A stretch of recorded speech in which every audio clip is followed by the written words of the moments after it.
தனுசு ராசி அன்பர்கள் உங்களுக்கு இந்த சனி பயிற்சி எப்படி இருக்குது அப்படின்னா, மீனம் உங்களுக்கு 4ஆம் பாவம். 4ஆம் பாவத்தில் சனி பகவான் போய் உட்கார்ந்துட்டு இருக்காரு. அப்படின்போது அவர் என்ன சொல்லுவாங்க அப்படின்னா, அர்த்தாஷ்டம சனி. சனி அர்த்தாஷ்டம சனியாக இருக்கும்போது நடக்கக்கூடிய ஒவ்வொரு விஷயத்துலையும் ஒரு ஆழமான நல்லது அப்படின்றது நமக்கு இருக்குமா? அலையிறீங்களா? அலைங்க. என்ன இப்போ? சந்தோஷமா அலைங்க. அந்த சந்தோஷமா நீங்க அலையறதுக்கு ரெடி ஆனீங்க அப்படின்னா, சனி அடுத்து உங்கள அலைய விட நிறைய ப்ரெஷர்ஸ் இருக்க மாதிரி இருக்கும். ஆனா, அதையும் மீறி நம்ம கடுமையா உழைக்கிறோம் அப்படின்னா, அப்லிஃப்ட்மென்ட் அப்படின்றது கண்டிப்பா உண்டு. ஆக இந்த விஷயத்துல கவனம். தனுசு அப்படின்னாலே சிவதனுசு. ஈசன்கிட்ட போய் உட்கார்ந்தீங்க அப்படின்னா, உங்களுக்கு வந்து பார்த்தீங்கன்னா, எல்லையற்ற அன்பு அப்படின்றது கிடைக்கும். அதுக்கும் மேல பின்னாடி சிவசாயுஜ்யம் அப்படின்றது கிடைக்கும்.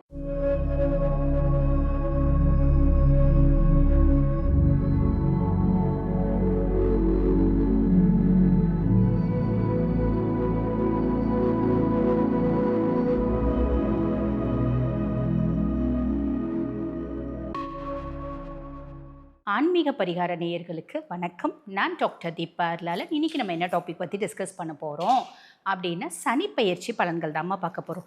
என்னம்மா சனிப்பெயர்ச்சி பலன் அப்படின்னு சொல்லிட்டு ஆல்ரெடி போட்டுட்டாங்களே, 29 மார்ச் 2025 சனி பகவான் பயிற்சி ஆனார் அப்படின்னு ஏகப்பட்ட வீடியோ பார்த்தோமே, நீங்கள் கூட பேசியிருந்தீங்களே அப்படின்னா உண்மைதாம்மா. அதாவது இந்த வருஷம் வந்து பார்த்திங்கன்னா, இந்த சனி பயிற்சியை வச்சே பெரிய கன்ஃபியூஷன் அப்படின்றது இருக்க தான் செஞ்சிச்சு. காரணம் என்ன அப்படின்னா, திருக்கணித பிரகாரம் நம்மளுக்கு வந்து பார்த்திங்கன்னா 29 மார்ச் 2025 சனி பகவான் பயிற்சியானார். ஆனால் வாக்கிய பிரகாரம் வந்து பார்த்திங்கன்னா 6/3/2026 தான் வந்து பார்த்திங்கன்னா சனி பயிற்சி. இந்த வாக்கிய பஞ்சாங்கம் இதை தான் வந்து பார்த்திங்கன்னா திருநள்ளாறு தர்பாரண்யேஸ்வர் கோயிலில் ஃபாலோ பண்ணுறாங்க. எல்லா நவகிரக ஸ்தலங்கள்லையும் வாக்கிய பஞ்சாங்கம் தாம்மா ஃபாலோ பண்ணுறாங்க. ஆக இந்த வாக்கிய பஞ்சாங்கம் பிரகாரம் சனி பகவான் இப்போ தான் கும்பத்துலேருந்து மீனத்துக்கு பயிற்சி ஆகிறார்.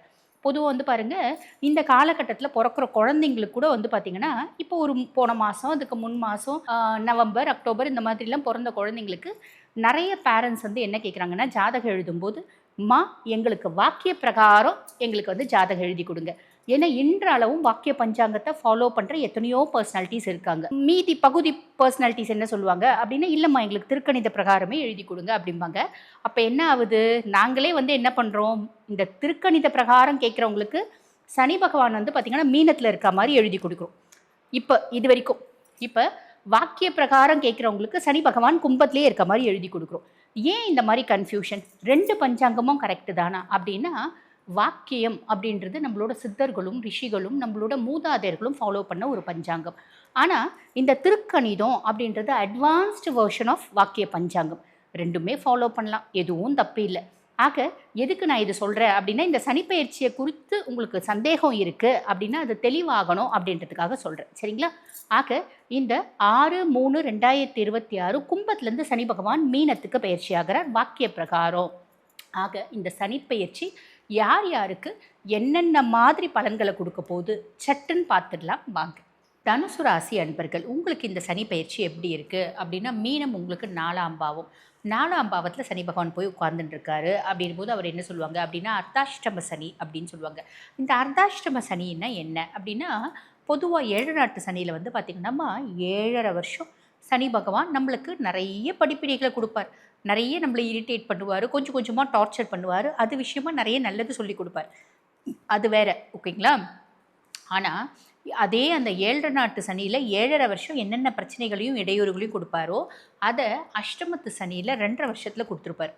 அந்த 2.5 வருஷம் அஷ்டமத்து சனியில் என்ன கொடுப்பாரோ அதில் பகுதி 50% அந்த அஷ்டம சனியில் கொடுப்பார். அப்போ என்னம்மா அவள் தானே அவள் தான் முடிஞ்சு போச்சா அப்படிலாம் கேட்க வேண்டாம். சனி பகவானை பொறுத்த வரைக்கும்மா நம்ம கடின உழைப்பாளிகளாக இருக்கோம் அப்படின்னா உங்களுக்கு ரொம்ப பிடிக்கும். அதுக்கு மேலே தனுசு நீங்கள் வந்து பார்த்திங்கன்னா மற்றவங்களுக்கு உபயோகரமான, அதாவது உபயராசி உபகரணமான விஷயங்களை செய்யக்கூடியவங்க. உங்களை பெருசாக அவருக்கு எடுக்க போகிறதில்ல. என்ன உங்களோட ராசி அதிபன் குரு பகவான் சனிக்கு நட்பு கிடையாது, பகை இருந்தாலும் உங்களுடைய கடின உழைப்பு உங்களை வந்து பார்த்திங்கன்னா அவர் பெருசாக கெடுக்க மாட்டார். மொதல் விஷயம். 2வது விஷயம், மற்றவங்களுக்கு ஹெல்ப் பண்ணணுன்ற டெண்டன்சி சனிக்கு ரொம்ப பிடிக்கும். தனுசு நீங்கள் எப்பயுமே யார் கூடனா ஒருத்தங்க கூட ட்ராவல் பண்ணவங்க தானே, பண்ணக்கூடியவங்க தானே. ஒன்று அப்பா கூட ட்ராவல் பண்ணுவீங்க, இல்லை அம்மா கூட ட்ராவல் பண்ணுவீங்க, இல்லை அண்ணன் தம்பி கூட, இல்லைனா வந்து பார்த்தீங்கன்னா சித்தர்கள் கூட, இல்லைனா மனசாட்சி, இறையாற்றல், கடைசி எதுவுமே இல்லைனா மனசாட்சி அதோட ட்ராவல் பண்ணக்கூடியவங்க. உங்களுக்கு போய் என்ன பெருசாக கெடுபலன்கள் வந்துட போகுது? எதுவும் வந்துடாது, கவலைப்படாதீங்க. இருந்தாலும்மா சனி பகவானை பொறுத்த வரைக்கும் உங்களுக்கு லார்ட் ஆஃப் 2 and 3, அதாவது தன குடும்ப வாக்குஸ்தானத்துக்கும் அவன் தான் அதிபன், இளைய சகோதர தைரியஸ்தானத்துக்கும் அவன் தான் அதிபன். அவன் இப்போ 4ஆம் பாவம் போயிருக்கா அப்படின்னும் போது நீங்கள் சில பல விஷயங்களில் கவனமாக இருக்கணும்மா. ஒன்று, நம்ம கையிருப்பு காசு எவ்வளோ இருந்தாலும் யாருக்கும் கடன் கொடுக்கறது வேணாம்மா. யார்கிட்டேருந்தும் கடன் வாங்குறது வேண்டாம்மா. கடன் வாங்குறீங்க அப்படின்னா பேங்க்கில் வாங்கிக்கோங்க, சரிங்களா? 2வது, குடும்பத்தில் சின்ன சின்ன குழப்பங்களும், வேலை செய்கிற இடத்துல சின்ன சின்ன பிரச்சனைகளும், அதே மாதிரி பார்த்திங்கன்னா நம்மளோட நெய்பர்ஸோட சின்ன சின்ன வாக்குவாதங்களும் மனஸ்தாபங்களும் வரும். நேற்று வரைக்கும் ரொம்ப நல்லா அக்கா அக்கா அக்கா அக்கான்னு பேசி இந்த லேடி வந்து பார்த்திங்கன்னா இன்றைக்கி நம்மளை பார்த்தா மூஞ்சி திருப்பிட்டு போவாள். போனால் போயிட்டு போட்டோம், அவள் மூஞ்சி அவள் திருப்பிட்டு போகிறா, நம்ம எதுக்கு பெருசாக யோசிப்பானே இல்லைங்களா? இந்த மாதிரி சின்ன சின்ன விஷயங்கள் வரும். அதெல்லாம் ரொம்ப பெருசாக யோசிக்கணுன்ற அவசியமே இல்லைம்மா, கண்டுக்காதீங்க. அதை அப்படியே விட்டு போயிடுங்க. அவங்க நம்ம என்ன பிறக்கும்போது கூட வந்தாங்களா, கூட பிறந்தாங்களா, இல்லை நம்ம போகும்போது கூட நம்ம கூடவே வந்து படுத்துக்க போகிறாங்களா? ஒன்றும் இல்லை இல்லைங்களா? So let them B. அவங்களுக்கு எப்படி விருப்பமோ அவங்க வாழட்டும், நமக்கு எப்படி விருப்பமோ நம்ம வாழ்ந்துக்கலாம். 5வது விஷயம், முக்கியமான விஷயமா ஆரோக்கியம். ஆரோக்கியத்தில் கவனம் அப்படின்றது வச்சுக்கோங்க. சின்ன சின்ன உடல் சார்ந்த உபாதைகள் வருது அப்படின்னா கூட உடனே வைத்தியம் அப்படின்றது பண்ணிடுங்கம்மா, சரிங்களா? இந்த 5 விஷயத்தில் கவனமாக இருக்கீங்க அப்படின்னா அர்த்தாஷ்டம சனி பெருசாக உங்களுக்கு எடுக்க மாட்டார். நமக்கு தோணும் நம்மளோட கம்ஃபர்ட் குறைஞ்சிடுச்சேம்மா அப்படின்னு தோணும். காரணம், சனி அர்த்தாஷ்டம சனியாக வரும்போது நம்ம அலைச்சலை நம்மளுக்கு கொடுப்பார். நம்ம வந்து பாருங்கள், முதல்ல ஒரு இடத்துல ஒர்க் பண்ணிட்டு இருந்திருப்போம், இப்போ நம்மளுக்கு ப்ரொமோஷன் கொடுத்துருக்கலாம், இல்லை வேறு பிரான்ச்சுக்கு நம்மளை தூக்கி போட்டிருக்கலாம். 1 மணி நேரம் நம்ம ட்ராவல் பண்ணிட்டு போகிற மாதிரி இருக்கும். ஏதோ ஒரு விதத்தில் அலைச்சலை கொடுப்பாரு. அது நல்லது தான், பெருசாக ஒன்றும் கவலைப்பட வேண்டாம். அந்த 1 மணி நேரம் நம்ம ட்ராவல் பண்ணும்போது நிறைய விஷயங்கள், எண்ண அலைகள் பயங்கரமாக ஓடும். அந்த எண்ண அலைகள் பின்னாடி நம்ம ஸ்திரமாக ஒரு இடத்துல உட்கார்றதுக்கு ஒரு ஸ்ட்ராங் பேஸ்மெண்ட்டாக இருக்கும். எதுவுமே வந்து பார்த்திங்கன்னா, நம்ம கிருஷ்ண பரமாத்மா ஒரு முறை அர்ஜுனன்கிட்ட சொல்லுவார், இந்த உலகத்தில் எந்த காரியமும் காரணம் இல்லாமல் நடக்கிறதில்ல அப்படின்னு. அந்த மாதிரி ஏதோ ஒரு காரணம், அந்த காரணம் நமக்கு இப்போ தெரியாமல் இருக்கலாம், பின்னாடி தெரிய வரும். ஆக சனி அர்த்தாஷ்டம சனியாக இருக்கும்போது நடக்கக்கூடிய ஒவ்வொரு விஷயத்துலேயும் ஒரு ஆழமான நல்லது அப்படின்றது நமக்கு இருக்குமா. அலையிறீங்களா, அலைங்க, என்ன இப்போ சந்தோஷமாக அலைங்க. அந்த சந்தோஷமாக நீங்கள் அலையறதுக்கு ரெடி ஆனீங்க அப்படின்னா சனி அடுத்து உங்களை அலைய விடவே மாட்டார். ரொம்ப சிம்பிள்மா, சரிங்களா? அதே மாதிரி அம்மானோட உடல் சார்ந்த, அதாவது அம்மாவுக்கு ஹெல்த் இஷ்யூஸ் வரத்துக்கு வாய்ப்பு உண்டு. அம்மானோட உடல் சார்ந்த உபாதைகள் இருக்குது அப்படின்னா டக்குன்னு வைத்தியம் அப்படின்றது பண்ணிவிடுங்க. உங்களுக்கும் உங்கள் அம்மாவுக்கும் ஒரு இடைவெளி அப்படின்றது வரத்துக்கு வாய்ப்பு உண்டு. விட்டு கொடுங்க. விட்டு கொடுக்குறீங்க அப்படின்னா பிரச்சனை இல்லை. அதுக்கும் மேலே சனி பகவானுடைய பார்வை 1, 6, 10, அவரோட பார்வை 3, 7, 10 இல்லைங்களா? அது உங்களுக்கு 1, 6, 10 பாவத்தை பார்க்குது. அப்போ ரொம்ப சிம்பிள், நம்மளோட சுயஸ்தானத்தை சனி பகவான் பார்க்குறாரு அப்படின் போது நம்மளுக்கு ஒரு விட்டேத்தியான ஃபீலிங் வரும். என்னடா இது வாழ்க்கை, ஏண்டா வாழறோம், எவ்வளோ நம்ம நல்லவங்களா இருக்கோம், நம்மளுக்கு ஏன் இந்த சோதனைகளும் வேதனைகளும் எதுக்கு வருதுன்னே தெரில, கெட்டவெல்லாம் சூப்பராக வாழறா, நம்மளால் நல்லா வாழ முடியல அப்படின்னு தோணும்.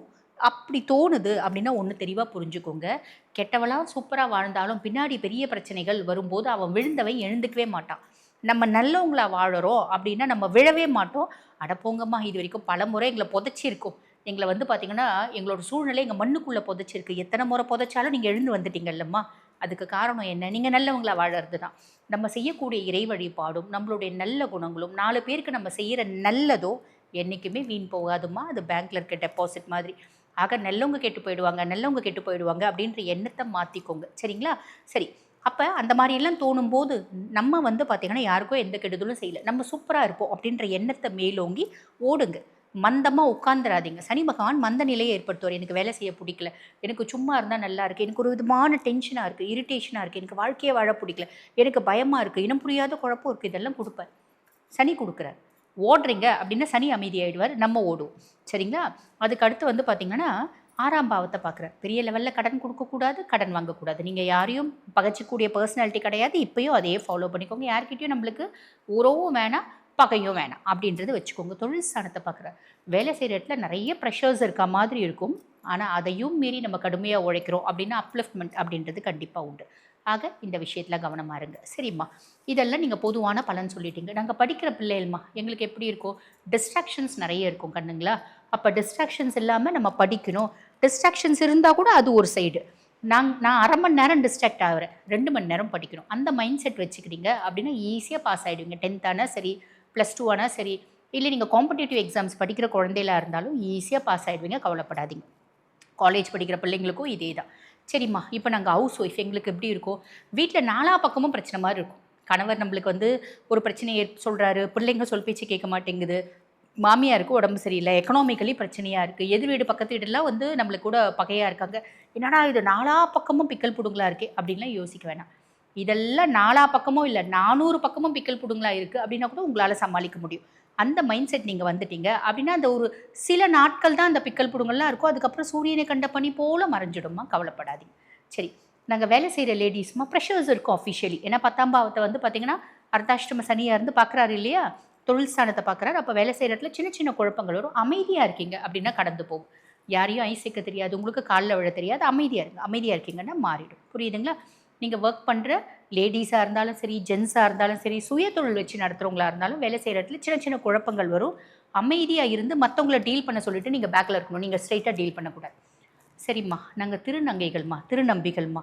கண்டிப்பாக நான் சொன்ன 5 விஷயத்தில் நீங்களும் கவனமாக இருக்கணும். ஆரோக்கியத்தில் முக்கியமாக கவனமாக இருங்கம்மா. யார்கிட்டயும் வந்து பார்த்தீங்கன்னா அட்டமெண்ட்டாக நம்ம எதுவுமே வாங்கக்கூடாது. அவங்க ₹1 கொடுத்தாலும் வாங்கிக்கோங்க, ₹5 கொடுத்தாலும் வாங்கிக்கோங்க. மனசார அவங்கள வாழ்த்துங்க. அந்த வாழ்த்து நீங்கள் வாழ்த்துறதுனால அவங்கள உயர்வாங்கம்மா. அதே மாதிரி அவங்க சந்தோஷப்படுறதுனால, அவங்க நல்லா வாழறதுனால நீங்களும் உயர்வீங்கம்மா. நாங்கள் வந்து பாருங்கம்மா, மாற்றுத்திறனாளிகள் ஆரோக்கியத்தில் கவனம் அப்படின்றத வச்சுக்கோங்க. நாங்கள் 75 வயசு தனுசுமா, 80 வயசு தனுசுமா. நாங்கள் என்னம்மா பண்ணணும், உங்களுக்கு எல்லாமே வாழ்க்கையில் கிடச்சிருச்சு. அன்பு மட்டும்தானே கிடைக்கல. இந்த அன்பு எங்கே தெரியுங்களா கிடைக்கும்? ஈசங்கிட்ட போய் உட்காருங்க. தனுசு அப்படின்னாலே சிவதனுசு. ஈசங்கிட்ட போய் உட்கார்ந்தீங்க அப்படின்னா உங்களுக்கு வந்து பார்த்தீங்கன்னா எல்லையற்ற அன்பு அப்படின்றது கிடைக்கும். அதுக்கும் மேலே பின்னாடி சிவசாயுஜ்யம் அப்படின்றது கிடைக்கும். உங்களோட ஆயுசும் அதிகமாகும். நோய்வாய்ப்பட்டு இருக்கிறதும் வந்து பார்த்திங்கன்னா மாறும். நோய்களோட வீரியமும் குறையும்.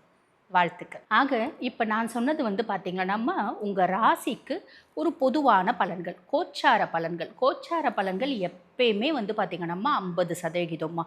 உங்கள் சுய ஜாதகம் பகுதி 50%. உங்கள் சுய ஜாதகத்தில் நல்ல தசை நடக்குது, தசநாதன் வலுத்து இருக்கான் அப்படின்னா 100க்கு 100% நான் சொல்லக்கூடிய பலன்கள் அப்படின்றது வரும்மா. இப்போ தசநாதன் வலுவடைஞ்சி இல்லை ரொம்ப வந்து வீக்காக இருக்கா, இல்லை கெட்டு போயிருக்கான் அப்படின்னும் போது ஏறக்குறைய 30 to 40% பலன் அப்படின்றது ஒரு புரிஞ்சிருக்கும்னு நினைக்கிறேன். சரி, இப்போ இந்த பதிவை பார்த்துட்ருக்க நீங்கள் எங்களோட சுய ஜாதகத்தை நாங்கள் அனலைஸ் பண்ணிக்கணுமா. நாங்கள் இந்த காலகட்டத்தில் ரொம்ப முக்கியமான விஷயத்தை முடிவெடுக்கணும். இப்போ வீடு கட்டணும், இல்லை திருமணம் பிராப்தம் இருக்கான்னு பார்க்கணும், குழந்தை ஐவிஎஃப் ட்ரை பண்ணிகிட்டே இருக்கோம் கூடலை.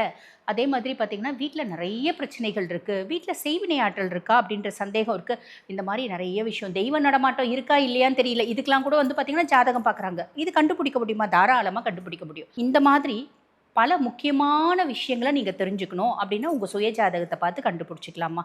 ஆக உங்கள் சுய ஜாதகத்தை என்கிட்ட வந்து அனலைஸ் பண்ணிக்கணும், ப்ரெடிக்ட் பண்ணிக்கணும் அப்படின்னா நான் பேசிகிட்டு இருக்கும்போதே என்னோடய வாட்ஸ்அப் நம்பர் டிஸ்பிளேயில் கொடுத்துருப்பாங்கம்மா. அந்த நம்பர் கால் பண்ணி அப்பாயின்மெண்ட் ஃபிக்ஸ் பண்ணி என்கிட்ட பேசிக்கலாம். தேங்க்யூ.